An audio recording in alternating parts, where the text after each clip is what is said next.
English, or side spin, is a term used to represent the horizontal spinning motion of the cue ball.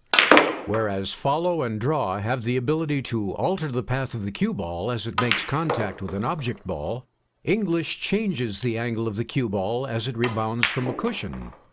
Striking the cue ball off-center causes it to spin in a horizontal motion. The quantity of spin is dependent on several factors, the primary one being how far from the center the cue ball is struck. Striking the cue ball towards its outer edge will generate the most spin.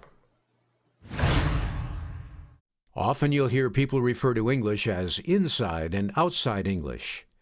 Here we can see two opposite cut shots. Inside English refers to striking the cue ball on the same side as the direction of the cut shot, while outside English refers to striking the opposite side of the cue ball. Notice how each type of English is specific to the direction of the cut shot. Here we have an example where the 7 ball is sitting along the short rail. The natural roll after contact with the object ball will drive the cue ball into the 8 ball.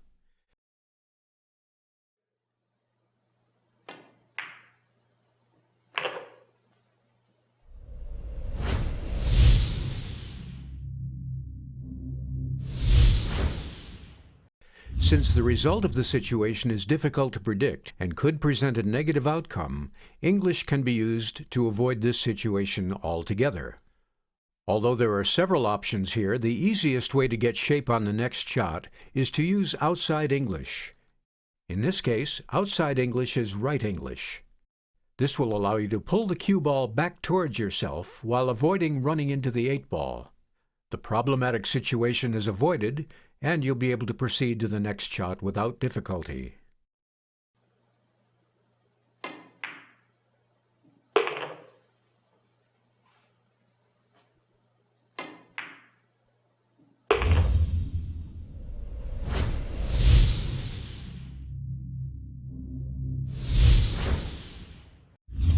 Let's repeat this example, but this time the path of the 8 ball to the right corner pocket will be blocked by the 9 ball.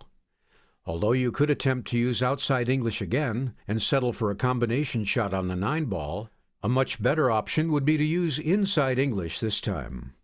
By striking the cue ball on its left side, the cue ball will roll out past the 8 ball.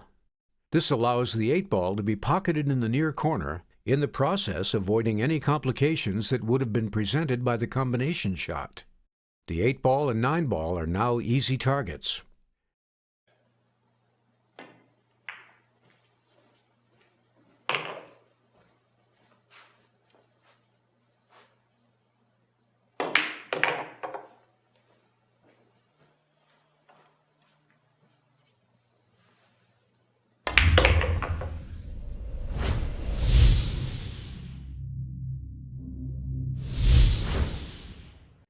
As we just discovered, English is an extremely useful tool.